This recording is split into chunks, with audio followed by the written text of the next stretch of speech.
Hello there. I'm going to do something in this video that I promised I was never going to do in public. I'm going to endorse a candidate for an election.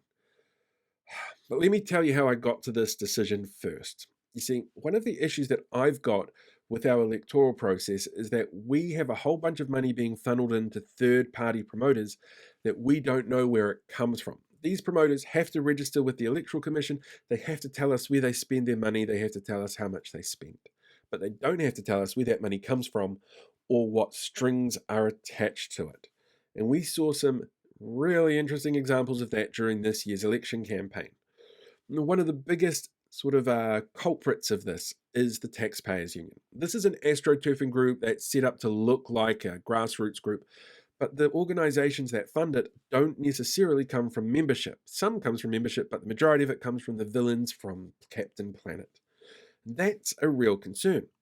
Their spokesperson and boss, Jordan Williams, he's been involved in a number of campaigns over the years that are a little bit regressive. Things like fighting against minimum wage increases or workplace safety training, broadcast funding for political parties, tobacco tax increases, low emission vehicles, Māori wards in local government, and 3 waters reforms.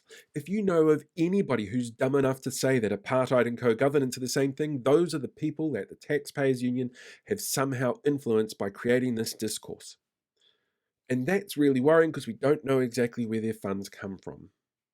Over the weekend, we saw an American broadcaster turn around and tell the world that he was deliberately funding a campaign to influence a New Zealand election.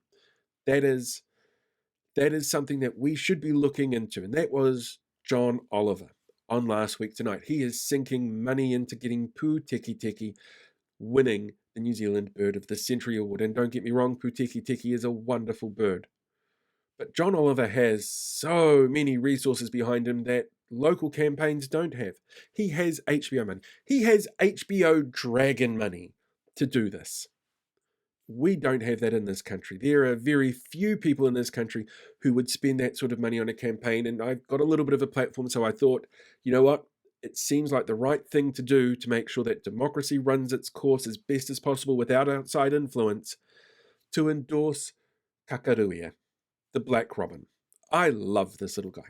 He is so representative of this country. We fucked him up. We almost wiped him out. There was 5 of them.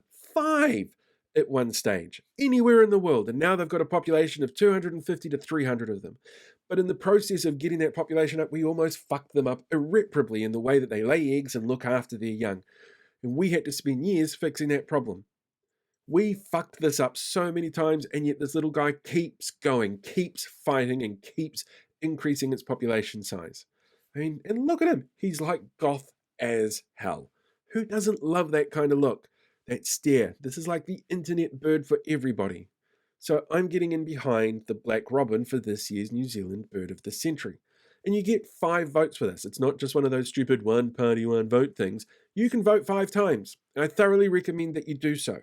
But while you're having fun with this particular election, definitely give consideration to how much influence outside parties have on our elections and the discourses that we have around maybe elections that have a little bit more weight than Bird of the Century.